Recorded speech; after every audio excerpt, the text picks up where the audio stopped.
This episode of Dana Being Dana is brought to you by presenting sponsors Debra J. Koopmann and Associates and Ray Design Company. Hello and welcome to Dana Being Dana. That's me, and I'm thrilled you're with us. My show is all about different aspects of the human connection, things that bring us together, and living life intentionally. I believe that we must support each other in living life to the fullest. You get by with a little help from your friends. Today we're talking about showing up. What does that mean? In today's fast-paced and tech-savvy society, I believe that we don't show up for each other enough like we used to. With the conveniences of texting and email, we may have compromised some of our human connections. And in times of need, a text message just doesn't cut it. Growing up, I watched family and friends physically show up when the going got tough, and I am passionate about bringing that back. I distinctly remember those people who showed up for me when I had my kids, when my father passed, when I worked for a difficult boss, divorced, and when I had surgery. My friends joining me today have their own stories of showing up and what it has meant to them. I'm here with my great friends, Debra, Tiffany, and Alexis. Hey, ladies. Hi. How are you doing? Great. Awesome. So we're talking about showing up, and you guys know me well.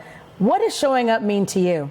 What it means to me is that somebody cares. Somebody has listened, somebody knows what's going on, and that they care enough to reach out to me and just check in and see what's going on in my world. Yeah, I think it means being there, and that looks different for every friend. I mean, for some friends, it means just being a sounding board. For others, it means delivering food to your house or coming over and watching your kids while you take a shower or take a nap. And so I think it just means understanding what you need, or even anticipating, in some cases, what they think you might need, and just doing it, not necessarily asking you, what do you need from me? Because that can be a little bit stressful in itself. But it just means being there. Sometimes it means emotionally being there. Sometimes it means physically being there, but it just means being there, and it means being, really present when your friend really needs you. Mm-hmm. Let's talk about a crucial moment in your life when you needed people to show up for you. Something important that happened, and how people showed up, what that meant. Mm-hmm. Well, my story is still kind of going on. So it's been 2.5 years since my husband got diagnosed with stage 4 cancer. So it's been a whirlwind. So there's so many times in my life that it's like, this is another show up moment. So I feel like my friends have kind of run the showing up marathon. People are constantly showing up. Yeah, and I think that's what's important, because showing up oftentimes is not just an event, Right. but it's a constant showing up. And friendship is about showing up constantly. Alexis, you showed up for me when I was going through my divorce. You showed up with your minivan. You said, hey, it's time to move, people. We're moving. We're going. We're out of here. And I will never forget that. That's something that truly resonated with me. Tell us more about your husband and his diagnosis. Well, so he was diagnosed 2.5 years ago. I actually said, you're 40 years old. I think you need to get this heart scan. I'm a physician. I said, just get this CT heart scan. I got to make sure you don't die on me. I literally said those words to him. He was 40. He's 40 years old. So he got the CT heart scan. There's a lung mass. And so from then on, I had to start leaning on my friend that was a pulmonary doctor, a lung doctor, and so she ordered further testing. I leaned on another friend whose husband is a surgical oncologist at Northwestern, and they biopsied it and eventually diagnosed him, and he has stage 4 angiosarcoma. So initially, I needed a lot of help just, getting him to chemotherapy and helping drive my kids everywhere. And one of my friends actually last year said, we want to do something more. What can we do? And so we decided to start fundraising for his cancer. It's very rare. It's called angiosarcoma. Like 2,000 people a year get it. So we raised $100,000 through a run for angiosarcoma research specifically. Say that again, $100,000. Yes. For angiosarcoma, which is a very rare cancer. Yes. But it was your village, your people, your tribe that were able to raise $100,000 in support of you and your husband. Yes. Yes. And his diagnosis. Yes. That's phenomenal. It was great. That's showing up. Yep. Showing up. And I feel like people need that. Like when someone's going through something awful, people want to help you. It's kind of like before this happened to my husband, I wouldn't know what to do when somebody was going through something awful. Like, you want to help in some way, but you don't know how to do it necessarily. So I felt last year doing that fundraiser, it was like, okay, everybody's asking, how can I help? This is how you can help. So it was almost providing those people an outlet to help me. So it was kind of a win-win situation. For everybody. Yep. Which is great. Tiffany? Yeah, so my back in 2008, which was a little over 10 years ago now, my father passed away in October. And from my vantage point, it was unexpected. And then a month later, my mother passed away. Both of those deaths were devastating for me. Neither of them had life insurance. And so I was really devastated by the entire experience, and there were so many instances of friends showing up. My father passed away. It was during homecoming weekend, as you know, and homecoming's a big deal. It was my 10-year anniversary, and my friends left the homecoming event and came over and took my dad's clothes to the dry cleaners, and took all their clothes to the dry cleaners and helped us, just get the house in order. Some of my friends took my mom to the airport because I had to fly to get back in town to meet my father's body. Unfortunately, there was a whole fundraising campaign around helping to, cover the cost of the funeral associated with both deaths. And at my mom's funeral, I just remember a time where one of my friends got there early, passed out all the obituaries. So, there are so many examples of it: sending food, sending gift cards, sending flowers. But really, I just needed people to be there to, buy books for me about orphans, because that's what I had become very unexpectedly, very quickly, at a very young age, much younger than I would have thought that I would have lost both of my parents. And my brother, I have one sibling, and he wasn't really around to be supportive. So it wasn't about the money that people raised, but it was really about the thought that they put into helping to, to make this situation, which was completely overwhelming, less overwhelming for me. So there were just a lot of examples of friends and family members and people that I didn't even know. And even just a text message. You mentioned that earlier, but that sometimes meant something to me. A Facebook message, a text message, a call, a voicemail. But just show up. Show some example of, I hear you, I know that you're dealing with this. I want to let you know that I care, and I'm sympathizing and empathizing in some cases with you. And the last thing I'll mention is that something as simple as, I was at a party, I just started crying, and there was a girl there who had also lost her mother recently, and she just took me in the bathroom, and she just held me. We cried together, and that was so comforting to me, because there's a little bit of an unfortunate sorority that you become a part of when you're a motherless daughter. And so sometimes I really connected with other people, women and men, who lost their parents, but specifically their mothers. That was probably one of the most, challenging for me. I think it's a unique, special, unfortunate bond of people who've lost parents before, because you don't realize what that impact is. You don't realize what it's like to lose a parent until you lose one. Absolutely. And then when you lose one, you become laser focused on the other.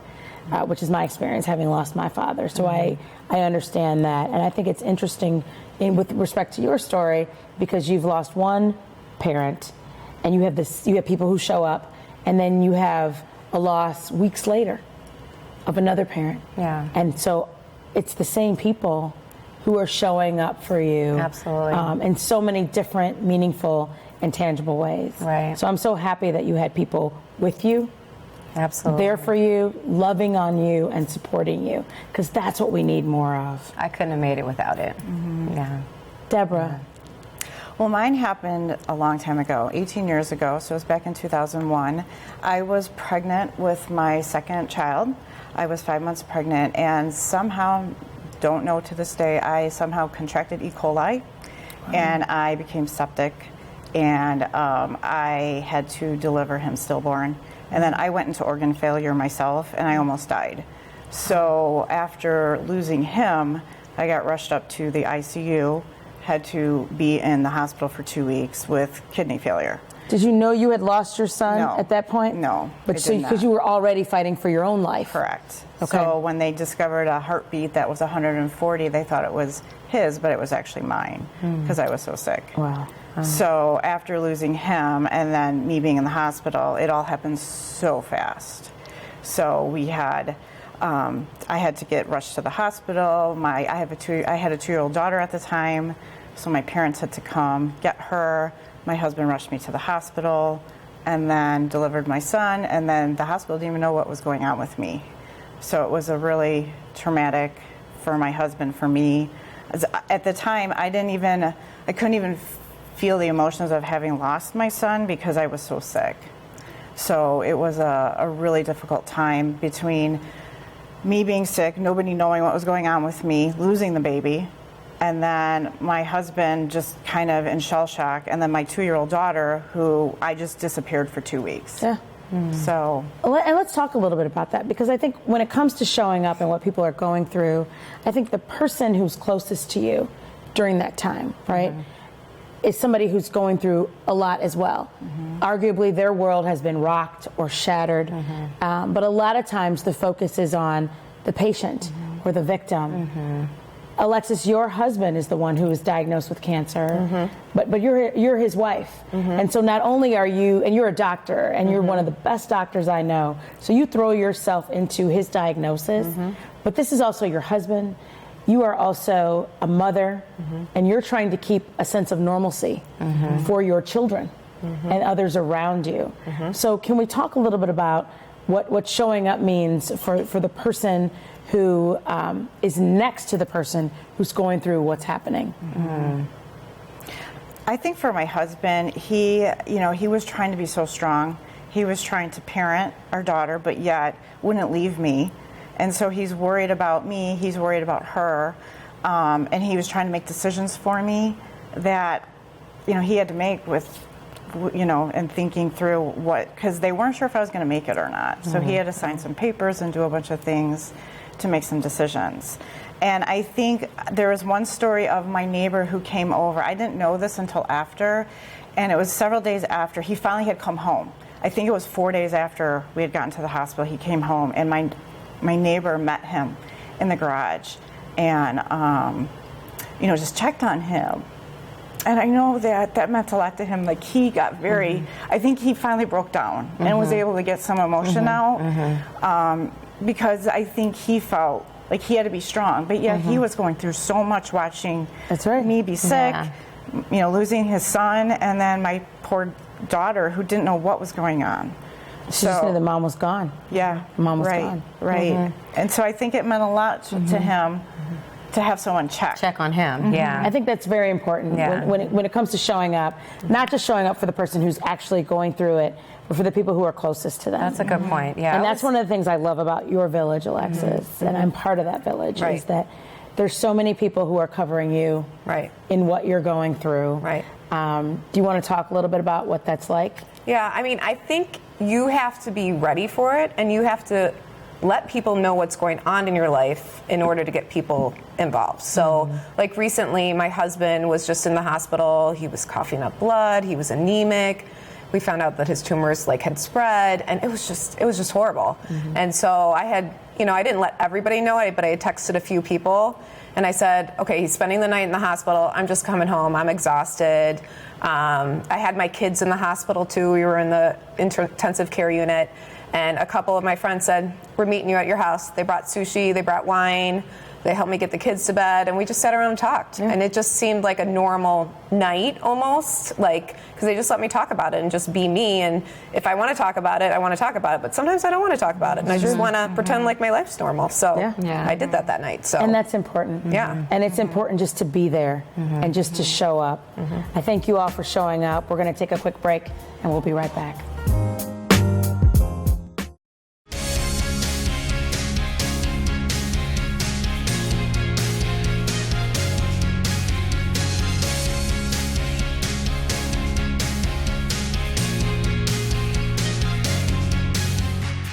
This episode of Dana Being Dana is brought to you by presenting sponsors Debra J. Koopmann and Associates and Ray Design Company.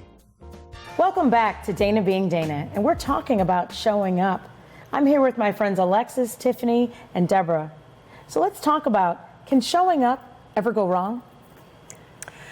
I I think you can. I mean, there are two times when I've experienced showing up going wrong. One is when you say you're going to show up and you don't.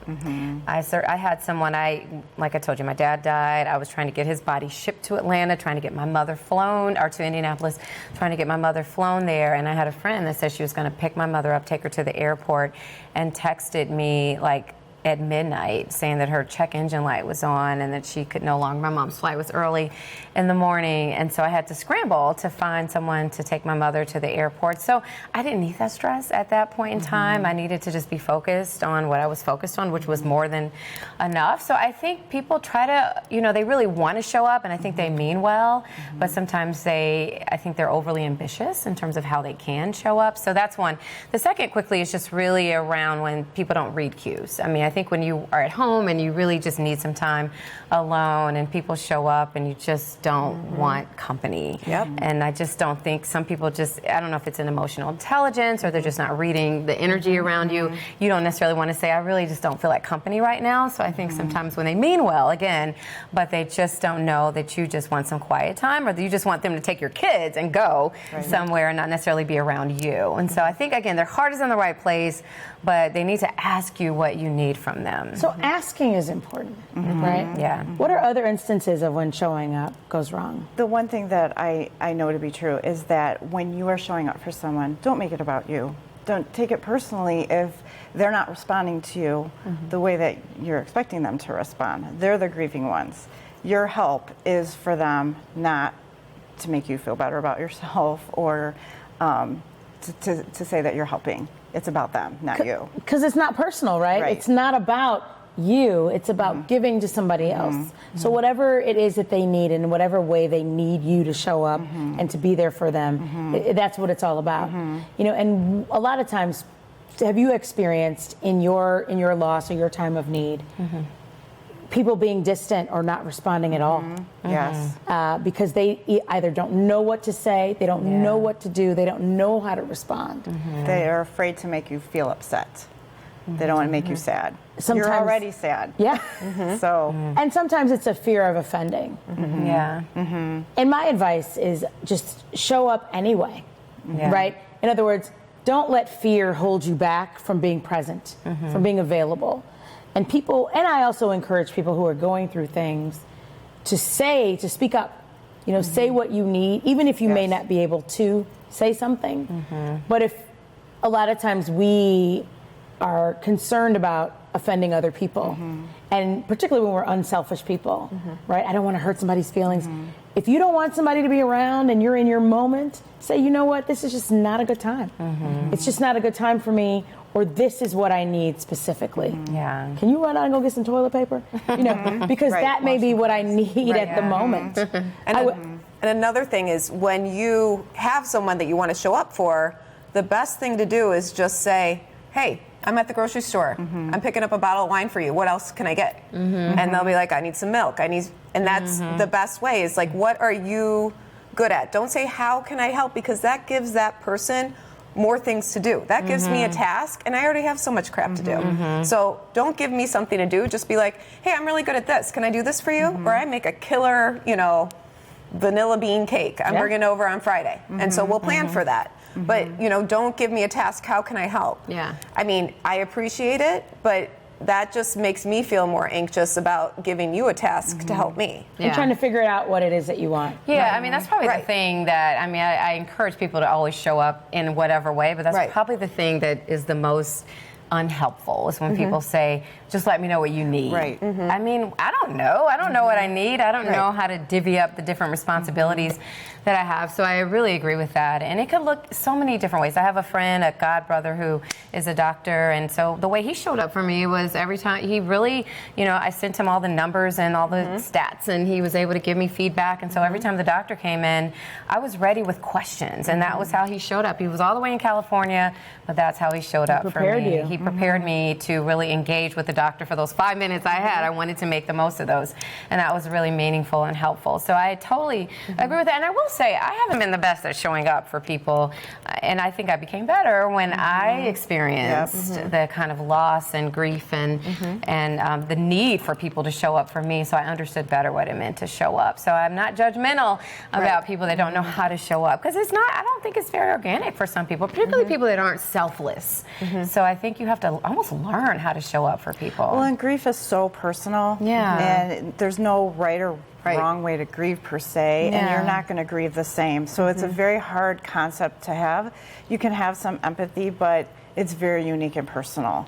So you just got to have the best intentions and compassion. I think that's come so from true. your heart.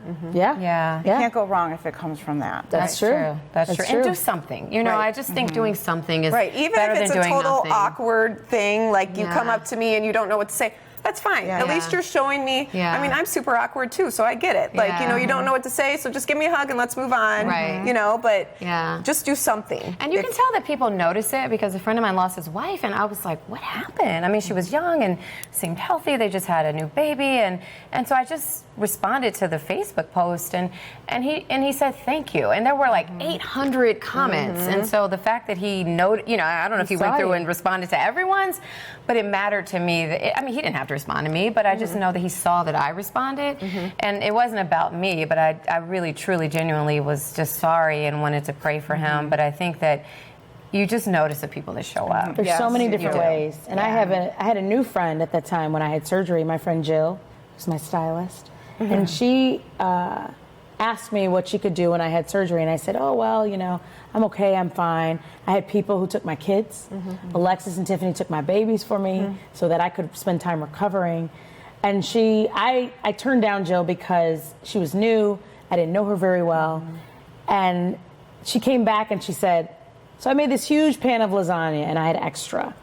And I knew that she wanted to do something. And that's when you just receive what people give to you. Her lasagna was the bomb. The bomb, She was fantastic. And she's like, I've got this extra pan. What should I do with it? And she showed up for me. And what I love about showing up is that you really get a chance to see who your friends are. I was so grateful that you guys showed up for me and my kids. My kids were worried about me. They were concerned about me in ways that I didn't expect or anticipate. I thought, oh, they'll be fine. As long as they're playing with your kids, they're going to be great. But they were worried. And you guys kept them busy, you kept them occupied, you kept them happy. That's what showing up is all about. And it doesn't always necessarily have to be negative. You know, it's showing up for the good moments. You guys showed up for me today in your beauty, and I'm so glad you guys are here. How is showing up beneficial to people? Not just the people who are going through something, but for the people who are giving and who are showing up.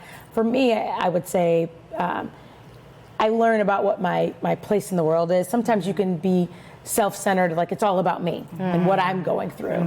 And showing up for other people creates a selflessness about you and what you're going through. You get out of your own head and you get into your heart and you're there for other people, and your worries don't matter at that moment. And that's good. You learn that this world is just not about you. It's not just about you.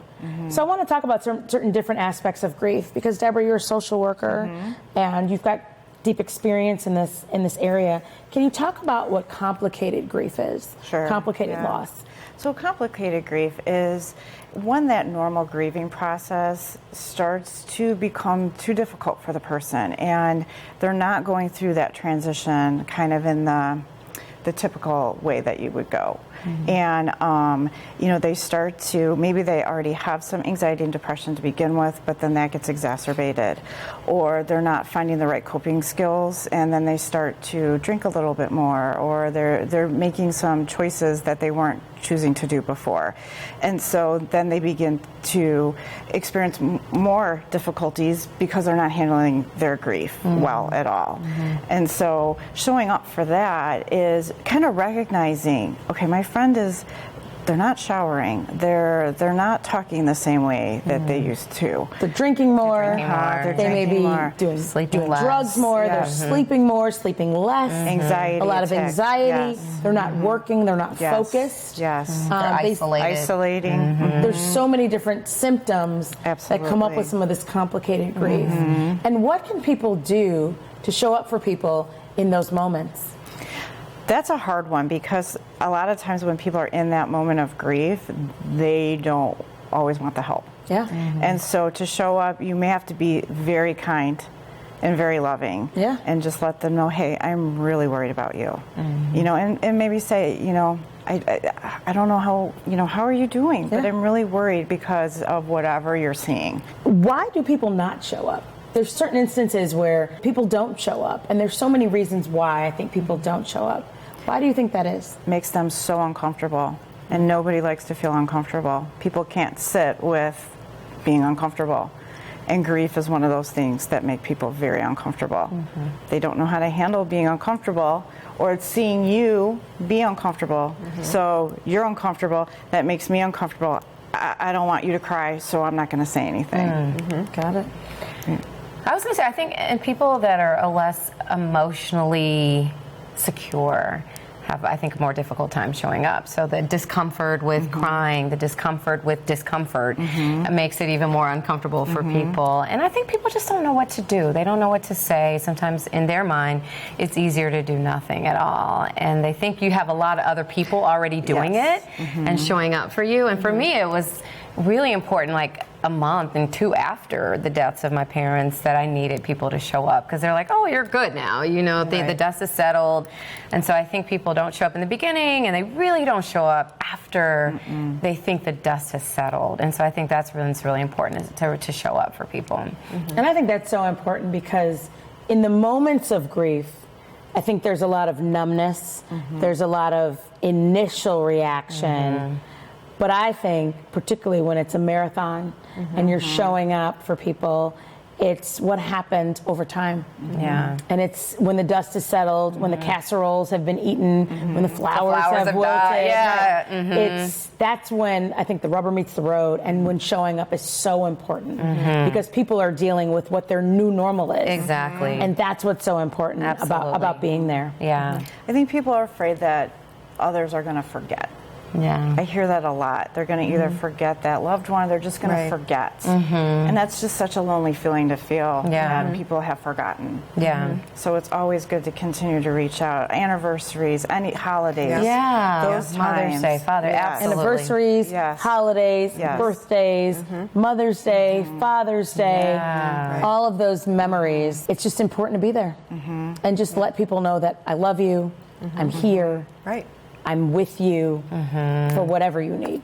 And I think it's important to help when people help plug you into another support system. So I'm a part of like this Motherless Daughters Facebook group that a friend of mine sent to me. And so for my very first Mother's Day, we had brunch together with all these women who were also motherless daughters. And it was the toughest day, one of the toughest days of my life. But I was amongst other women who I'm sure also were experiencing that same deep level of grief. And so I appreciated just, my friends showing up for me, plugging me into that particular support system. So that was helpful. I'm in this physician moms, well, it's called FC, so F cancer. And we're just, it's all women that are doctors that don't have cancer, but their loved one does.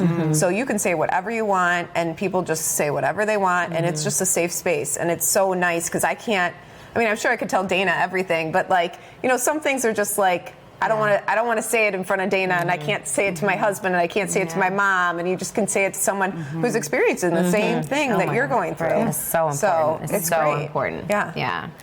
Thank you so much, my beautiful friends, for joining me. I really appreciate you all being here. I appreciate each of you for sharing your truth and wisdom from your own experiences. When I moved to Naperville, I literally knew no one, which is why I always say, if you don't have it organically, build it strategically. I believe that suffering is staggered.